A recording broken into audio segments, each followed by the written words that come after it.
फारस देश में कासिम और अली बाबा नाम के दो भाई रहते थे।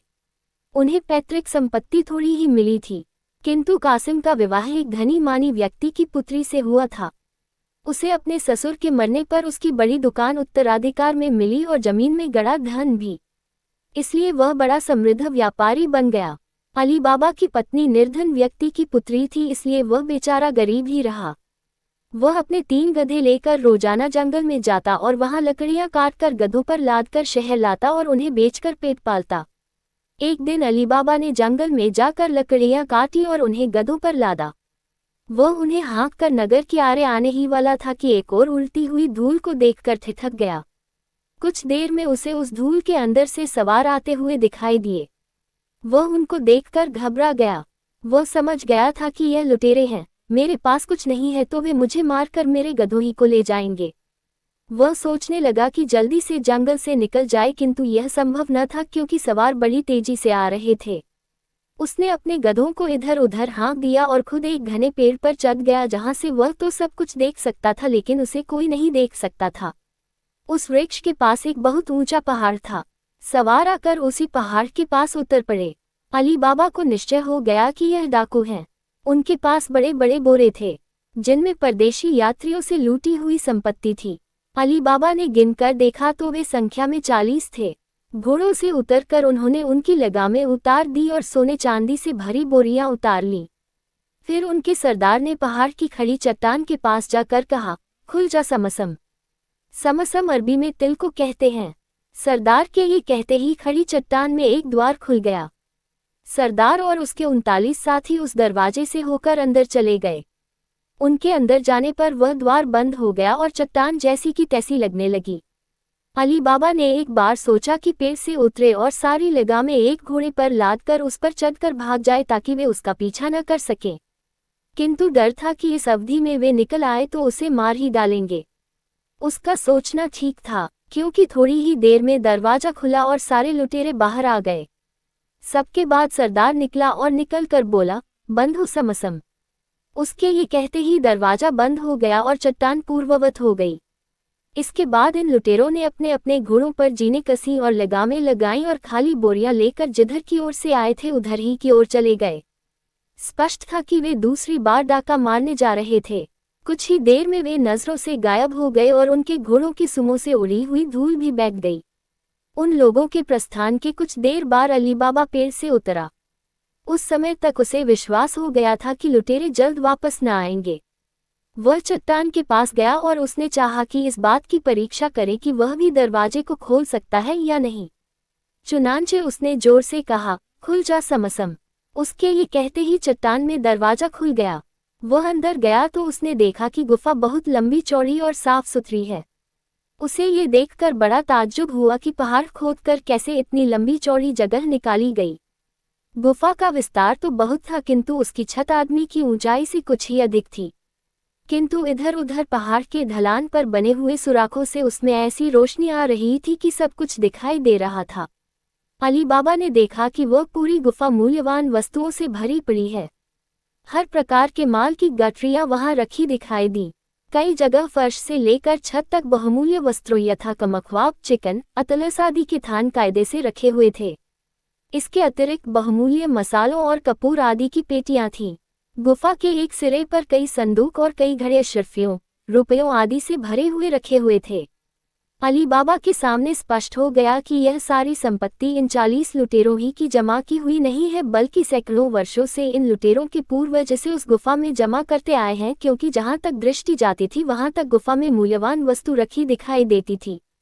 अली बाबा के अंदर जाते ही गुफा का द्वार बंद हो गया। ये द्वार इसी प्रकार बना था कि लोगों के अंदर जाते ही अपने आप बंद हो जाता था।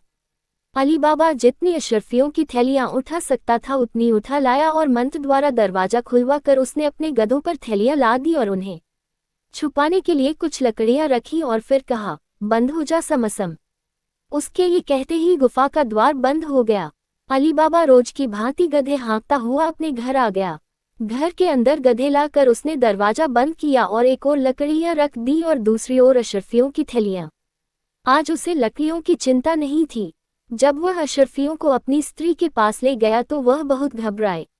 उसने समझा कि अली बाबा इन्हें किसी से लूटकर या किसी के यहाँ से चुराकर लगाया है। उसने अपने पति को बहुत भला बुरा कहा और कहने लगी, मैं तो मेहनत की थोड़ी कमाई में खुश हूँ। जो माल तुम लूट कर लाए हो उसे मैं हाथ भी नहीं लगाऊंगी। अली बाबा ने कहा, तू मूर्ख है, मैंने कोई अपराध करके इन्हें प्राप्त नहीं किया। तुम पूरा हाल सुनोगी तो इस ईश्वरीय देन पर प्रसन्न होगी। ये कहकर उसने सारी कहानी सुनाकर अपनी पत्नी को संतुष्ट कर दिया। अली बाबा ने उन्हें उसके सामने ढेर कर दिया तो स्त्री की आंखें चौंधिया गईं। फिर वह अशर्फियों को गिनने लगी। अली बाबा ने कहा, तुम्हें बिल्कुल समझ नहीं है, यह अशर्फियाँ इतनी हैं कि शाम तक गिनती रहोगी। लाओ, मैं गड्ढा खोदकर इन्हें गाड़ देता हूँ कि किसी को इसका पता न चले। उसकी पत्नी ने कहा, अच्छा, मैं इन्हें गिनूंगी नहीं किंतु अंदाजा जरूर करना चाहती हूँ कि यह कितनी है। मैं इन्हें तोल लूंगी। ये कहकर वह कासिम के घर गई और उसकी स्त्री से तराजू मांगने लगी। कासिम की स्त्री को ताज्जुब हुआ कि इन रोज बाजार से लाने और खाने वाले लोगों के पास कौन सा अनाज आ गया जिसे ये तोलना चाहती है। ये जानने के लिए उसने तराजू के पलड़ों में थोड़ी थोड़ी चर्बी लगा दी ताकि तोली जाने वाली वस्तु कुछ उनमें चिपक जाए। अली बाबा की स्त्री ने अशर्फियाँ तोली और अली बाबा ने घर के आंगन में एक गड्ढा खोदा और दोनों ने मिलकर सारी अशर्फियाँ उसमें दबा दी। अली बाबा की स्त्री जब कासिम के घर तराजू वापस करने गई तो उसने जल्दी में यह न देखा कि तराजू के एक पलड़े में एक अशर्फी लगी रह गई है। वह तो तराजू देकर लौट आए। उधर कासिम की स्त्री ने तराजू में अशर्फी चिपकी देखी तो पहले तो उसकी समझ में न आया। फिर जब समझ में आया कि तराजू में अशर्फियाँ तोली गई हैं तो वह ईर्ष्या की आग में जलने लगी। साथ ही वह इस बात पर आश्चर्य भी करने लगी कि अली बाबा जैसे गरीब लकड़हारे को इतनी अधिक अशर्फियाँ कहाँ से मिली कि उन्हें तोलने की जरूरत पड़ गई। शाम को जब कासिम दुकान बंद करके घर आया तो उसकी स्त्री ने ताने के स्वर में कहा, तुम अपने को बड़ा अमीर समझते हो, तुम अली बाबा के मुकाबले कुछ नहीं हो। तुम अशर्फियाँ गिन कर रखते हो, वह तोल कर रखता है। कासिम ने कहा, ये तू क्या बक रही है। उसकी स्त्री ने दिन में घटी घटना उसे सुना दी। साथ ही तराजू में चिपकी अशर्फी भी दिखाई जिस पर पुराने जमाने के किसी बादशाह के नाम की मोहर लगी हुई थी। कासिम को भी जलन के मारे रात भर नींद नहीं आई। दूसरे दिन तड़के ही उठकर वह अली बाबा के घर गया और बोला, भाई, तुम लोगों से अपनी निर्धनता का बहाना क्यों करते हो जबकि तुम्हारे पास अपार संपत्ति है। तुम्हारे पास इतनी अशर्फियाँ हैं कि उन्हें गिनने की तुम्हें फुर्सत नहीं है। अली बाबा को कुछ खटका तो हुआ लेकिन उसने कहा, भैया, मैं तुम्हारा मतलब नहीं समझा। सभी जानते हैं कि मैं निर्धन लकड़हारा हूँ। कासिम ने कहा, तुम मुझसे झूठ बोलने की कोशिश न करो। वह देखो, इसी प्रकार की अनगिनत अशर्फियाँ कल तुमने तोली थी या नहीं। उन्हीं को तोलने के लिए तो तुम्हारी स्त्री कल मेरे यहाँ से तराजू मांग लाई थी। ये कहकर उसने अशर्फी अली बाबा के सामने रख दी। अब अली बाबा को मालूम हो गया कि कासिम की स्त्री ने तराजू में कोई चिपकने वाली चीज लगाकर अशर्फियों का भेद जान लिया है। उसने पिछले दिन की पूरी घटना विस्तारपूर्वक सुनाई। कासिम ने कहा, तुम्हारी बात से मालूम होता है कि डाकू 2-4 दिन तक वापस नहीं आएंगे, इसलिए तुम अभी मुझे पूरी तरह बताओ कि वह जगह कहाँ है और उसकी क्या पहचान है। बल्कि तुम आज न जाओ, तुम काफी पैसे ले आए। मुझे ये भी बताओ कि द्वार खोलने का मंत्र क्या है। न बताओगे तो मैं तुम्हें चोरी के इल्जाम में धरवा दूंगा। अली बाबा ने विवश होकर उसे सब कुछ बता दिया। कासिम 10 खच्चर लेकर उस जंगल की ओर चल पड़ा। उसे जल्दी ही वह जगह मिल गई और उसने खुल जा समसम कहा तो द्वार भी खुल गया। कासिम खच्चरों को बाहर छोड़कर गुफा के अंदर गया। उसके अंदर जाते ही दरवाजा बंद हो गया। कासिम ने इतनी दौलत देखी तो आनंद से नाचने लगा। वह हर चीज को अच्छी तरह परख कर देखता रहा। इस चक्कर में उसे न सिर्फ बहुत देर हो गई अपितु वह खुल जा समसम का मंत्र भी भूल गया। आखिर में वह सबसे कीमती सिक्कों और रत्नों के 10 भारी बोझ बनाकर दरवाजे के पास लाया, किंतु चूंकि वह ठीक शब्द भूल गया था इसलिए कभी कहता खुल जा गेहूं, कभी कहता खुल जा जौ और द्वार बंद का बंद रहता। अब उसकी जान सूखने लगी कि वह इस गुफा में भूखा प्यासा मर जाएगा। संयोग की बात थी कि लुटेरे भी कहीं से लूटपाट करके उसी दोपहर को आ गए। उन्होंने गुफा के बाहर 10 खच्चर बंधे देखे तो उन्हें आश्चर्य हुआ कि इन खच्चरों को यहाँ कौन लाया है। आसपास देखा तो कोई दिखाई नहीं दिया। अंत में उन्होंने खच्चरों की चिंता छोड़कर अपनी लाई हुई संपत्ति को गुफा में रखने की सोची। सरदार ने कहा, खुल जा समसम, और यह कहते ही दरवाजा खुल गया। कासिम ये तो समझ ही गया था कि लुटेरे आ गए हैं।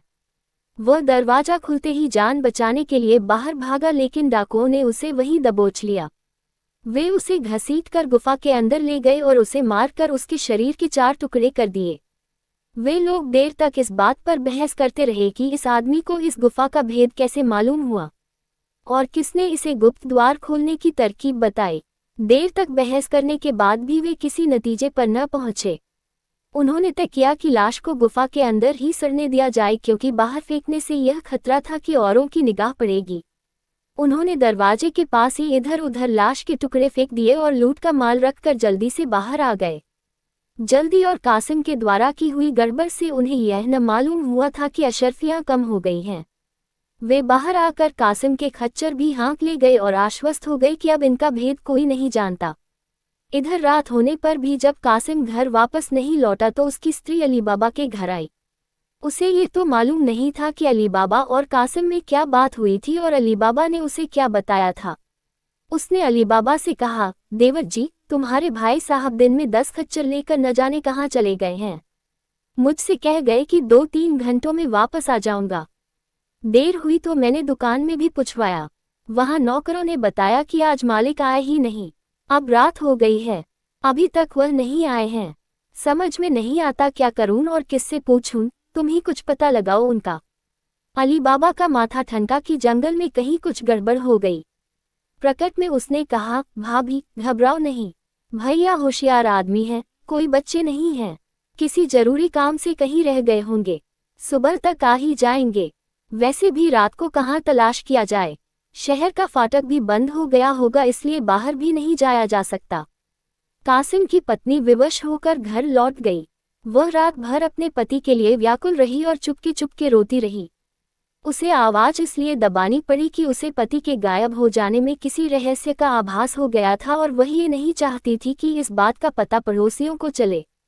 वह बार बार स्वयं को धिक्कारती थी कि उसे अली बाबा के भाग्य से क्यों ईर्ष्या हुई और क्यों उसने अपने पति को उकसाया। अब न जाने वह किस मुसीबत में पड़ा हो। सुबह वह फिर अली बाबा के पास गई और उसने कहा, तुम्हारे भाई अब तक नहीं लौटे, कुछ पता लगा गो। अली बाबा ने अपनी भावज को सांत्वना देकर उसके घर भेजा और खुद अपने 3 गधे लेकर जंगल में गया और उसी गुफा के पास पहुंचा। उसे वहां अंदर की ओर से रिसा हुआ कुछ खून दिखाई दिया। बाहर 10 खच्चरों में से एक भी न था। उसे विश्वास हो गया कि कासिम के साथ बुरी बीती। उसने इधर उधर देखकर कहा, खुल जा समसम। दरवाजा खुल गया और उसके अंदर जाते ही बंद हो गया। अंदर जाते ही अली बाबा चौंक पड़ा। दरवाजे के पास ही दोनों ओर कासिम की लाश के 2-2 टुकड़े पड़े थे। उसे समझने में देर न लगी कि कासिम के रहते ही डाकू वापस आ गए और उन्होंने उसे मार डाला और खच्चर भी ले गए। उसने वहीं से एक चादर उठाकर कासिम के शरीर के टुकड़ों की गठरी बनाई। ढेर सारी और अशरफियां भी 2 बोरियों में भरी और मंत्र से द्वार खोलकर बाहर आ गया। उसने एक गधे पर कासिम की लाश और बाकी 2 पर अशरफियां ला दी और उन्हें लकड़ियों से छिपाकर होशियारी से शहर में होता हुआ अपने घर आया। उसने अशरफियों की बोरियां अपनी पत्नी को दी, किंतु कासिम का कुछ हाल उसे नहीं बताया और तीसरा गधा लेकर वह कासिम के घर पहुंचा। आवाज देने पर कासिम की दासी ने, जिसका नाम मर्जीना था और जो बहुत होशियार थी, दरवाजा खोला। अली बाबा ने गधा अंदर करके दरवाजा बंद कर लिया और मर्जीना को कासिम के बारे में बताया और कहा, समझ में नहीं आता इसकी मौत कैसे बताई जाए और इस टुकड़े टुकड़े शरीर को कैसे दफन किया जाए। मर्जीना ने कुछ सोचकर कहा, आप मालकिन को संभालें, बाकी काम मैं ठीक कर लूंगी। अली बाबा अपनी भावज के पास गया तो उसने कहा, क्या खबर लाए? भगवान सब भला करें, तुम्हारे चेहरे पर दुख दिखाई देता है। अली बाबा ने उसे कासिम की लाश के 4 टुकड़ों में मिलने की बात बताई। वह चीख कर रोने लगी तो अली बाबा ने उसे डांट कर कहा, क्या करती हो भाभी? भैया तो गए ही, क्या अब रो पीट कर तुम सारा भेद खोलना चाहती हो? लोगों को असलियत मालूम हुई तो हम सब की जानों पर बनाएगी। या तो शहर कोतवाल हमारे धन के लालच में हम पर कासिम की हत्या का आरोप लगाकर फांसी दे देगा, या डाकुओं को पता चला तो वे आकर हमें मार डालेंगे। कासिम की स्त्री ने कहा, मैं कहाँ जाऊंगी, क्या करूंगी?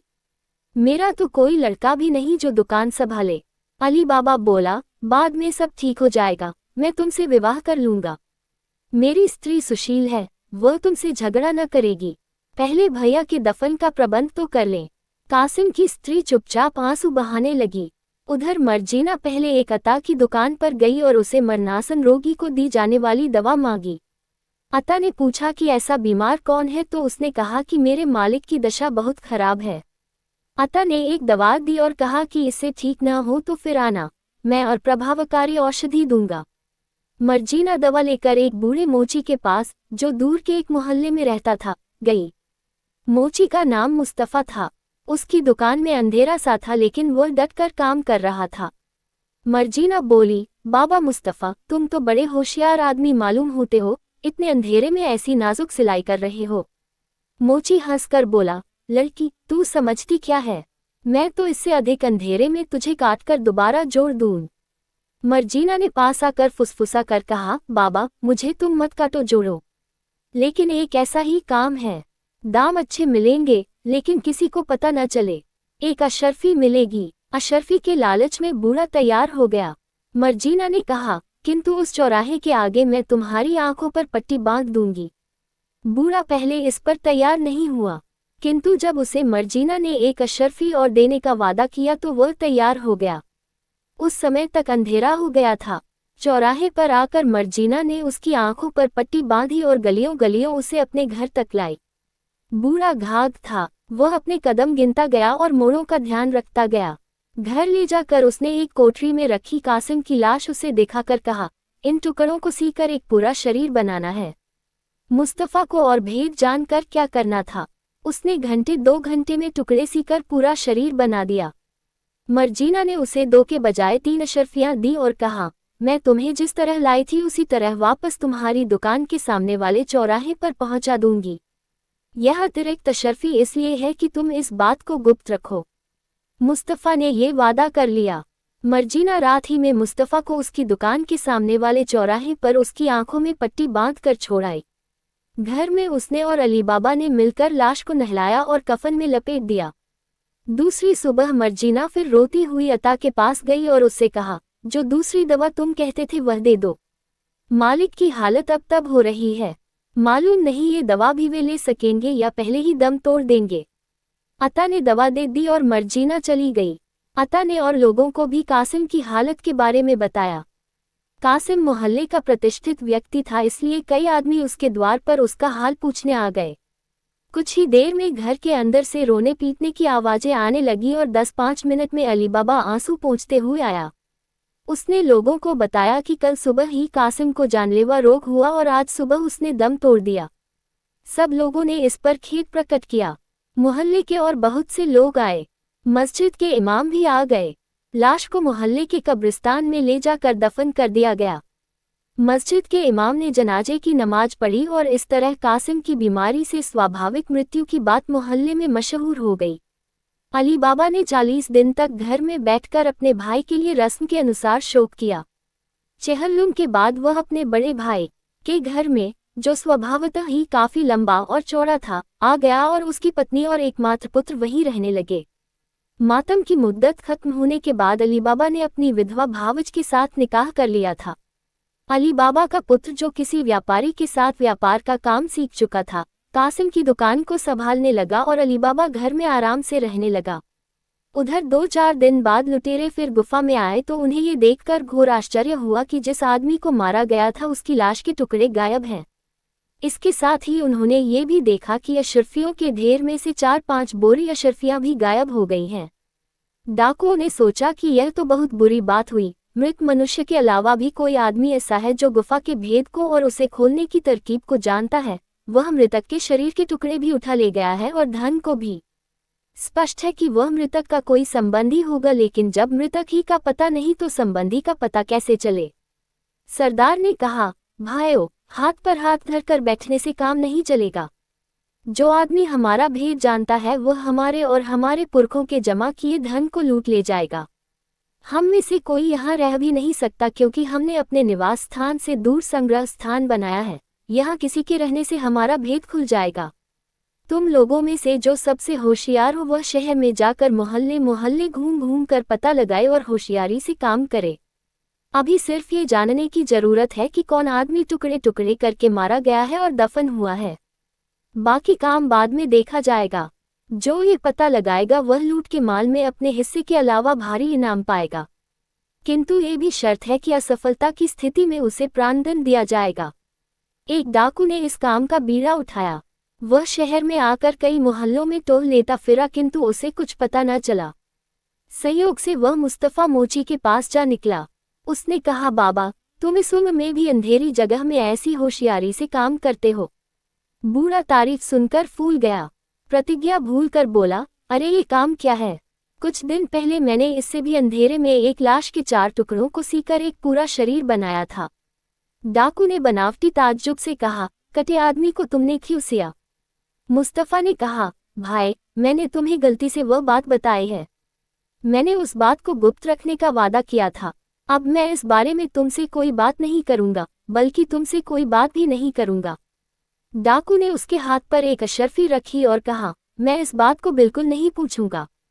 तुम सिर्फ ये करो कि मुझे वह मकान बता दो जहां पर तुमने लाश के टुकड़े सिए थे। मुस्तफा घबराया। उसने कहा, तुम अपनी अशर्फी वापस ले लो। मकान मैं इसलिए नहीं बता सकता कि एक दासी उस चौराहे से मुझे रात के समय आंखों पर पट्टी बांध कर ले गई थी और उसी तरह वहां छोड़ गई थी। डाकू ने उसे एक अशर्फी और दी। कहा, बाबा, तुम बहुत होशियार आदमी हो। मैं रात में आऊंगा और तुम्हारी आंखों में पट्टी बांधूंगा। तुम मुझे वहां ले चलो। बूढ़े को लालच आ गया। उसने कहा, अच्छा भाई, तुम रात को आना। काम बड़ा खतरनाक है, लेकिन तुम इतना जोर देते हो तो करना ही पड़ेगा। रात में भी मुस्तफा ने दुकान बंद नहीं की, पर दुकान में दिया भी नहीं जलाया। डाकू के आने पर वह उसे चौराहे पर ले गया जहां डाकू ने उसकी आंखों पर पट्टी बांध दी। मुस्तफा अपने कदमों को गिनता और निश्चित संख्या के बाद दाएं या बाएं मुड़ने को कहता। अंत में वह एक जगह ठहर गया और बोला कि यहीं तक आया था और उस ओर के मकान में मुझे दासी ले गई थी। डाकू ने उसकी आंखें खोलकर कहा, बता सकते हो कि वह कौन सा मकान है और किसका है? आंखें खोलकर मैं अपनी दुकान के चौराहे पर वापस भी नहीं जा सकता। तुम मुझे पट्टी बांध कर ही वापस ले चलो। यहाँ किसका कौन सा मकान है यह मैं नहीं जानता, मैं दूर के मोहल्ले में रहता हूँ। डाकू ने उससे बहस न की। मोची ने बंद आंखों से जो मकान बताया था उसके दरवाजे पर उसने खड़िया से एक निशान बना दिया। फिर वह मुस्तफा की आंखों पर पट्टी बांधकर उसकी दुकान के चौराहे पर छोड़ गया। रात भर वह उसी नगर में अपने निवास स्थान पर रहा। दूसरे दिन सुबह उठकर वह अपने दल में गया और सारा हाल बताया कि किस तरह फला मोहल्ले के बूढ़े मोची की आंखों में पट्टी बांधकर वह उस मकान में गया जहां मोची ने 4 टुकड़ों को सीकर पूरी लाश बनाई थी और स्पष्टतः वह उसी आदमी की लाश थी जिसे हमने मारा था। सरदार ने कहा, ठीक है, आज रात को मेरे साथ चलकर तुम मुझे वह मकान दिखाना। इधर सुबह मर्जीना घर से बाहर निकली तो उसे अपने द्वार पर खड़िया का निशान मिला। उसे खटका हो गया क्योंकि उसे डाकुओं के बारे में मालूम था। उसने हाथ में खड़िया ली और आसपास के 10-12 मकानों पर ठीक वैसा ही निशान बना दिया जैसा उसके मकान पर बना हुआ था। रात को जासूस डाकू अपने सरदार और 2-1 और साथियों के साथ वहां आया तो देखा कि कई मकानों पर वैसे ही निशान बने हैं। जासूस डाकू ये देखकर बहुत परेशान हुआ। वह उस मकान को बिल्कुल न पहचान सका जिस पर उसने निशान लगाया था। उसने कसमें खाकर कहा कि मैंने एक ही दरवाजे पर निशान लगाया था और बिल्कुल नहीं जानता कि अन्य दरवाजों पर निशान कैसे बन गए। सरदार अपने सभी साथियों को लेकर जंगल में आया और पहले घोषित की हुई शर्त के मुताबिक उसे मृत्युदंड दिया गया। याद रखना चाहिए कि डाकू जितने निर्मम और लोगों के लिए होते हैं उतने ही अपने साथियों के लिए भी होते हैं और ऐसे मौक़ों पर इस बात का ख्याल नहीं करते कि उनका कोई साथी उनके प्रति अब तक कितना वफादार रहा है। खैर, उस जासूस डाकू को मारने और उसकी लाश ठिकाने लगाने के बाद डाकू फिर सोच विचार करने लगे कि कैसे उस आदमी का पता लगाया जाए जो गुफा का भेद जान गया है। सरदार ने इनाम की रकम बढ़ा दी और उसका कुछ हिस्सा पेशगी देने का वादा किया। कुछ देर के बाद एक और डाकू ने बीड़ा उठाया कि उस आदमी का पता लगाऊंगा जो गुफा में जाकर अशर्फियां भी ले गया और मृत व्यक्ति का शव भी। सरदार ने उसे पेशगी इनाम देकर विदा किया। वह डाकू कुछ दिनों तक इधर उधर पूछता रहा, फिर वह भी मुस्तफा मोची के पास पहुंचा। मुस्तफा को इस तरह भारी इनाम पाने की आदत पड़ गई थी और उसे यह विश्वास हो गया था कि इस सौदे में उसे किसी तरह का खतरा नहीं है, इसलिए वह कुछ ही देर में इस बात के लिए तैयार हो गया कि रात को उसे आंखों पर पट्टी बांधकर इच्छित भवन तक ले जाया जाए। दूसरे जासूस डाकू ने वहां पहुंचकर और मकान के बारे में आश्वस्त होकर उस पर लगे हुए सफेद निशान के बगल में एक लाल निशान लगा दिया है और अच्छी तरह याद रखा कि सफेद निशान के किस ओर लाल निशान लगा है। मर्जीना की तेज निगाहों से दूसरी बार को वह लाल निशान भी नहीं बच सका। अब उसे पूरा विश्वास हो गया कि कोई बुरी नीयत से कासिम के घर को, जिसमें अब अली बाबा रहता था, चिन्हित करना चाहता है।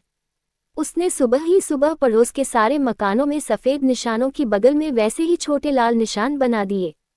इधर दूसरा जासूस डाकू अपने सरदार के पास गया और उससे कहने लगा कि मैंने अब की ऐसा निशान लगाया है जो आसानी से किसी को दिखाई भी नहीं देगा। सरदार दो साथियों और जासूस डाकू को लेकर रात में वहां पहुंचा तो सबने देखा कि पहले जैसा ही धोखा हुआ है। मोहल्ले के सारे मकानों पर एक ही जैसे निशान बने हुए हैं। दूसरा जासूस डाकू भी बड़ा लज्जित हुआ और जब डाकू अपने अड्डे पर पहुंचे तो वह सरदार से अपने प्राणों की भीख मांगने लगा। किंतु सरदार किसी प्रकार की ढिलाई दिखाकर दल का अनुशासन कमजोर नहीं करना चाहता था, इसलिए उसने उसे भी मरवा दिया। दो जासूस डाकुओं की असफलता और मौत देखकर अब कौन वांछित व्यक्ति का पता लगाने को तैयार होता, इसलिए सरदार ने स्वयं ही यह काम करना तय किया। वह भी मुस्तफ़ा मोची के यहाँ पहुंचा और उसे अशरफियाँ देकर उसकी आंखों में पट्टी बांधकर अली बाबा के मकान के सामने पहुंचा। वह देख चुका था कि मकान पर निशान लगाने की विधि 2 बार असफल रही थी, इसलिए उसने घूम फिर कर सारे मकानों की अच्छी तरह पहचान की। अली बाबा के मकान के विशेष चिन्हों को भी याद रखा। दूसरे दिन दोपहर के समय उस मोहल्ले में जाकर पूछताछ की और अली बाबा के बारे पता लगाया कि वह शांत और सौम्य स्वभाव का अतिथि प्रेमी व्यक्ति है। डाकुओं के सरदार ने अपने अड्डे पर वापस जाकर अली बाबा को मारने की योजना बनाई।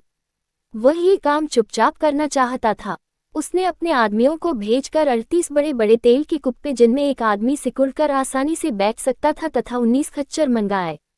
उसे अपने बचे हुए 37 साथियों को एक एक कुप्पे में बिठाया और संतुलन पूरा करने के लिए एक कुप्पे में ऊपर तक तेल भरवाया। फिर एक एक खच्चर पर 2-2 कुप्पे इधर उधर लटकाकर शहर को चल दिया। सरदार ने कुप्पों के अलावा 37 आदमियों के लिए भोजन भी उनके पास रखवा दिया। सबके पास एक एक तेज छुरी भी थी। सरदार ने योजना सबको समझाई कि हम लोग अली बाबा के घर में ठहरेंगे और आधी रात को जब कुप्पों पर मेरी फेंकी हुई कंकरियां लगे तो सभी डाकू छुरियों से अपने अपने कुप्पों को चीर कर निकल आएं और अली बाबा तथा उसके परिवार के सदस्यों की हत्या करके रात ही रात चुपचाप शहर में इधर उधर छुप जाएं और सुबह शहर से बाहर निकलकर अपने अड्डे पर वापस आ जाएं। सभी डाकुओं को ये योजना पसंद आई। शाम को दिया जलने के बाद सरदार व्यापारी के वेश में अपने 19 खच्चर लिए हुए अली बाबा के घर पहुंचा। उसने खच्चर बाहर रहने दिए और खुद अंदर गया। अली बाबा अपनी बैठक में बैठा था। सरदार ने उसे सलाम करके कहा, महाशय, मैं बाहर से आया हुआ तेल का व्यापारी हूँ और यहाँ के व्यापारियों के हाथ बेचने के लिए तेल लाया हूँ। मुझे रास्ते में देर लग गई और इस समय किसी सराय में जगह भी नहीं मिली। यदि आप अनुमति दें तो आपके अहाते में अपने खच्चर बांध दूं और तेल के कुप्पे रखवा दूं। सुबह उन्हें फिर खच्चरों पर लादकर तेल की मंडी में चला जाऊंगा। अली बाबा ने उसको अतिथि बनाना मंजूर कर लिया। उसने अपने आदमी से कुप्पे उतरवाए और खच्चरों के लिए घास की व्यवस्था करने को कहा, किंतु डाकू सरदार ने कहा कि मेरे पास खच्चरों का दाना है। अली बाबा उसके बदले हुए वेश में उसकी आवाज भी नहीं पहचान सका।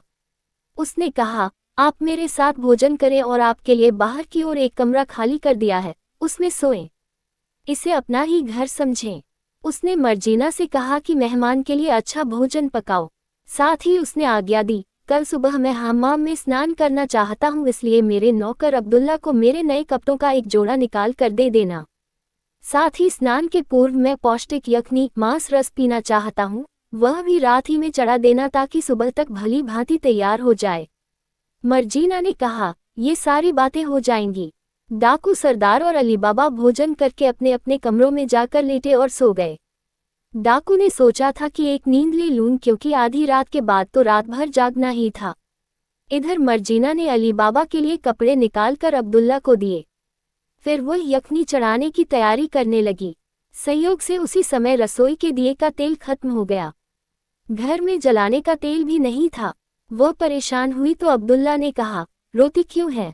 व्यापारी के इतने सारे कुप्पे रखे हैं, जरा सा तेल उससे ले ले, व्यापारी को क्या पता चलेगा। मर्जीना ने कहा, फिर तू ही तेल ले आ। अब्दुल्ला बोला, मुझे तो सुबह जल्दी उठकर मालिक के साथ हम्माम को जाना होगा। मैं तो सोने के लिए जाता हूँ, तू ही तेल ला। ये कहकर अब्दुल्ला चला गया। मर्जीना एक कटोरा लेकर तेल लेने एक कुप्पे के पास पहुंची तो उसमें छुपे डाकू ने समझा कि सरदार आया है। उसने पूछा, समय हो गया है क्या सरदार? मर्जीना चौंक कर खड़ी हो गई, किंतु उसने अपने होश हवास दुरुस्त रखे। एक क्षण बाद भारी आवाज करके बोली, अभी नहीं। फिर वह सभी कुप्पों के पास गई जहां उससे वही सवाल किया गया और उसने वही जवाब दिया।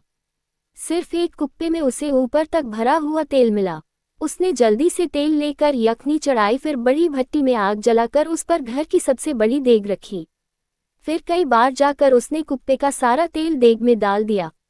जब तेल खूब खौल गया तो उसने अंदाजे से डोई में खौलता तेल लेकर एक एक करके सभी कुप्पों में डाल दिया। वे डाकू सांस घुटने से पहले ही अधमरे थे। खौलता तेल ऊपर गिरा तो तड़प कर मर गए, उनकी चीखें भी तेज न निकली। ये सब करके मर्जीना यखनी तैयार करने लगी। आधी रात को डाकू सरदार ने कंकड़ियां फेंकनी शुरू की, लेकिन किसी कुप्पे में कोई हरकत नहीं हुई। हालांकि चांदनी में सब कुछ दिखाई दे रहा था। सरदार ने समझा कि डाकू सो गए हैं।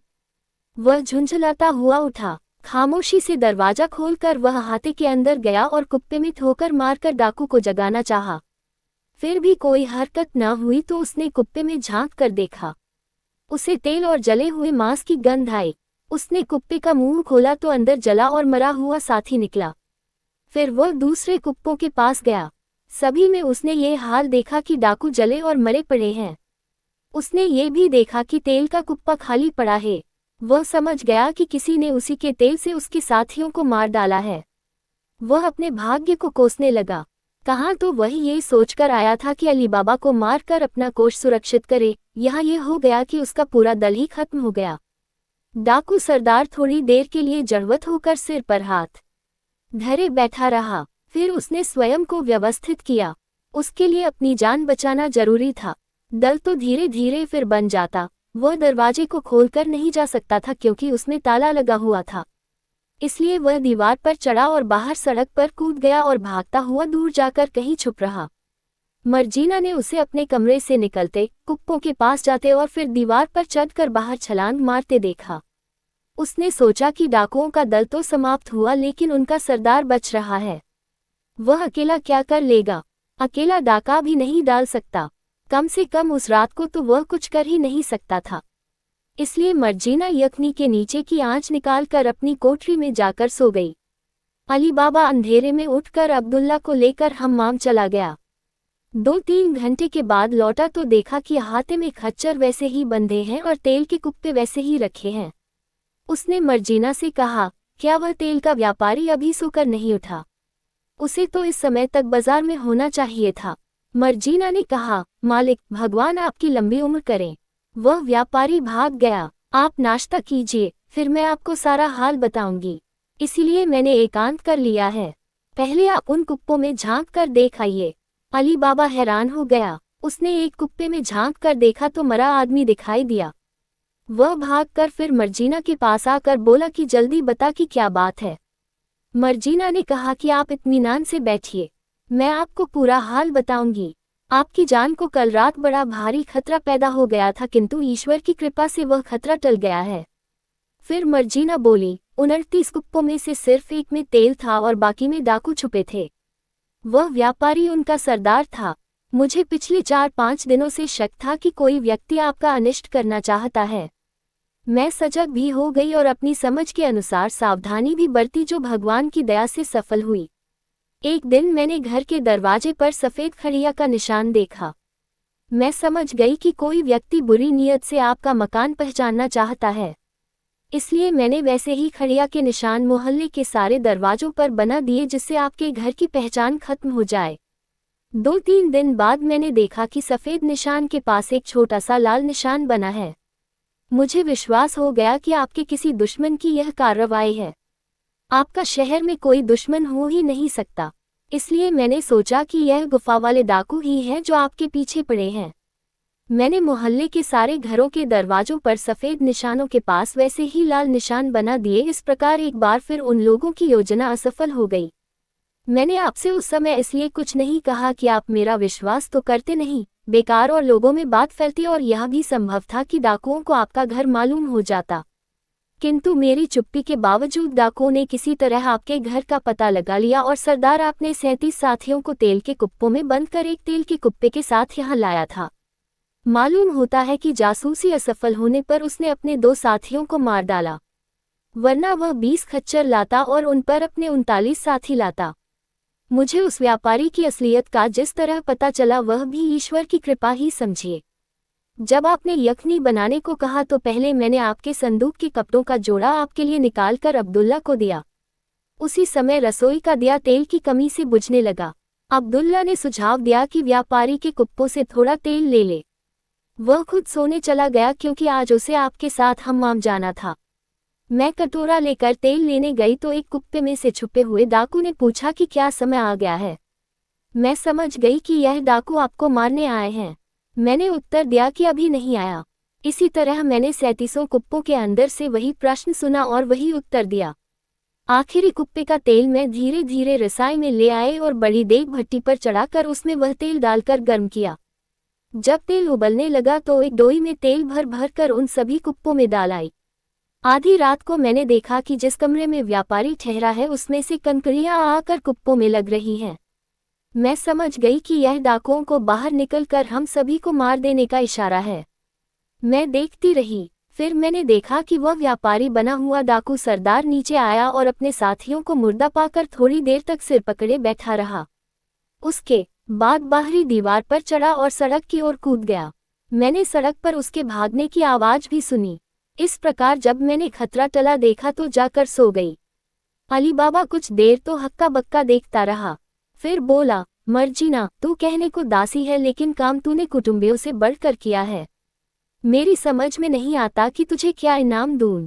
मेरी तो अभी यह भी समझ में नहीं आ रहा है कि इन लाशों और खच्चरों और कुप्पों का क्या करूं। मर्जीना ने कहा, मालिक, सरदार या अधिक से अधिक उसके 2 साथी बचे होंगे। उनसे अभी कोई तात्कालिक खतरे की संभावना नहीं है। इस समय आप घर के सभी नौकरों को बुलाकर अहाते में एक बड़ा भारी गड्ढा खुदवाएं, फिर नौकरों को बाहर काम पर भेज दें। इसके बाद हम दोनों कुप्पों में से लाशें निकाल निकाल कर उस गड्ढे में भर दें और गड्ढे के ऊपर से मिट्टी डालकर दबा दे ताकि गड्ढे का निशान भी न दिखाई दे। अली बाबा को उसकी राय पसंद आई। उसने नौकरों से बड़ा सा गड्ढा खुदवाया, फिर नौकरों को बाहर भेजकर लाशों को मर्जीना की मदद से गड्ढे में डालकर गड्ढा बंद कर दिया। उसने एक एक दो दो करके सारे कुप्पे और खच्चर बाजार में बिकवा दिए। डाकुओं के सरदार को अपने निवास स्थान पर जाकर भी चैन न आया। उसका सारा दल खत्म हो गया था। उसे नए सिरे से छिटपुट लूट मार करके धीरे धीरे नया दस्यु दल तैयार करना था। साथ ही अली बाबा भी अभी जिंदा था जो उसके सारे खजाने पर कब्जा कर सकता था। उसका एक दिन इसी उलझन में बीता। फिर वह ये सोचकर नगर में आया कि अली बाबा 37 लाशों को छुपा नहीं सकेगा और संभवतः इतने लोगों की हत्या के अपराध में मृत्युदंड भी पा जाए। इसलिए वह एक सराय में ठहरा और भटियारे से शहर के समाचार पूछने लगा। भटियारों को इन बातों के सुनाने में मजा आता है, किंतु जैसा समाचार वह सुनना चाहता था वैसा भटियारा उसे न सुना सका। उसने 2-4 और सरायों में जाकर इसी तरह टोह ली, लेकिन कहीं पर यह नहीं सुना कि बादशाह ने अली बाबा को 37 आदमियों के मारने के अभियोग में गिरफ्तार किया होगा। ऐसा होता तो डाकू सरदार का एकमात्र शत्रु उसके हाथ पांव हिलाए बगैर ही मारा जाता, किंतु ऐसा नहीं होना था। डाकू सरदार ने ये तो समझ लिया कि अली बाबा देखने में सीधा सादा है लेकिन वास्तव में बुद्धिमान है कि न सिर्फ अपने भाई की लाश को लाकर गुप्त रूप से उसके टुकड़े सिलवाकर उसे दफन कर दिया बल्कि उसके 37 साथियों की लाशों को भी अत्यंत चतुरता से घोंट गया। ऐसे आदमी से बदला लेना आसान काम नहीं था। फिर भी डाकू सरदार ने अली बाबा की हत्या करने का विचार न छोड़ा। उसने सोचा कि इस आदमी को मारने के बाद ही नए दल का संगठन किया जाए। उसने पता लगाकर मालूम किया कि अली बाबा कासिम के घर पर ही रहता है, किंतु उसका पुत्र अपने पुराने घर में रहता है और अपने दिवंगत चचा की दुकान चलाता है। डाकू सरदार ने उसके पुत्र ही से अपनी बदले की भावना की शुरुआत की। उसने कासिम की दुकान के सामने वाली दुकान मोल ली और उसमें व्यापार का सामान रखकर बैठने लगा और अपना नाम ख्वाजा हसन मशहूर किया। कुछ ही दिनों में उसने अली बाबा के पुत्र से, जो बड़ा सभ्य और सुशिक्षित था, गहरी दोस्ती कर ली। उसने कई दिन तक इधर उधर की बातें करके जान लिया कि इसे गुफा के खजाने के बारे में कुछ भी नहीं मालूम है। स्पष्ट था कि उसे यानी अली बाबा के पुत्र को डाकुओं की भी कोई आशंका नहीं थी और पुत्र के द्वारा पिता से संपर्क स्थापित किया जा सकता था। अली बाबा खुद भी कभी दुकान पर अपने पुत्र को देखने जाता था। डाकू ने दूर से उसे पहचान लिया। उसने अली बाबा के पुत्र से इतनी मित्रता की कि रोज उसके साथ घूमने लगा और कई बार उसे अपने घर बुलाकर उसकी शानदार दावत कर डाली। अली बाबा के पुत्र ने एक दिन अपने पिता से कहा, एक नया व्यापारी ख्वाजा हसन मेरा गहरा मित्र हो गया है। वह कई बार मुझे अपने घर ले जाकर भोजन करा चुका है। मैं भी उसे अपने यहाँ भोजन पर बुलाना चाहता हूँ, लेकिन मेरा घर इतना छोटा है कि उसमें दावत का ठीक प्रबंध नहीं हो सकेगा। इसलिए अगर आप अनुमति दे तो आपके अच्छे घर में उसकी दावत का इंतजाम हो जाए। अली बाबा ने कहा, कल शुक्रवार है, बाजार बंद रहेगा। तुम घूमते घूमते उसे शाम को यहाँ ले आना। मैं उसकी दावत का प्रबंध कर रखूंगा। मर्जीना अच्छा भोजन तैयार कर देगी।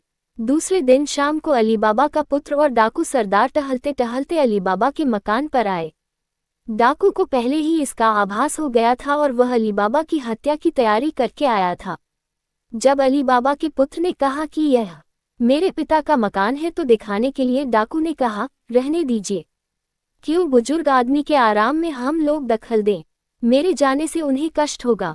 आप ही चले जाएं, मैं वापस जाता हूँ। अली बाबा के पुत्र ने कहा, उन्हें कोई कष्ट नहीं होगा, प्रसन्नता ही होगी। मैंने उनसे आपका उल्लेख किया तो उन्होंने कहा था कि कोई अवसर हुआ तो ख्वाजा हसन से मिलूंगा। आप अंदर चलिए। घर में लाकर अली बाबा के पुत्र ने अपने मित्र को अपने पिता से मिलाया तो अली बाबा ने कहा, आपसे मिलकर मुझे बड़ी प्रसन्नता हुई। इस बच्चे ने मुझसे आपकी बड़ी प्रशंसा की है।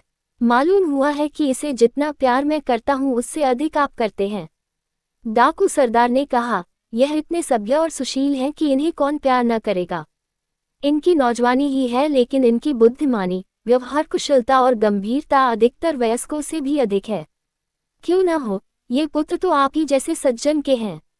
इसी प्रकार उन लोगों में बहुत देर तक सौहार्द और शिष्टाचारपूर्ण बातें होती रहीं। फिर डाकू सरदार ने घर जाने की अनुमति मांगी। अली बाबा ने कहा, यह आप क्या कह रहे हैं? बगैर भोजन किए आप यहाँ से नहीं जाएंगे, बल्कि आज रात आप मेरी कुटिया में मेहमान रहेंगे।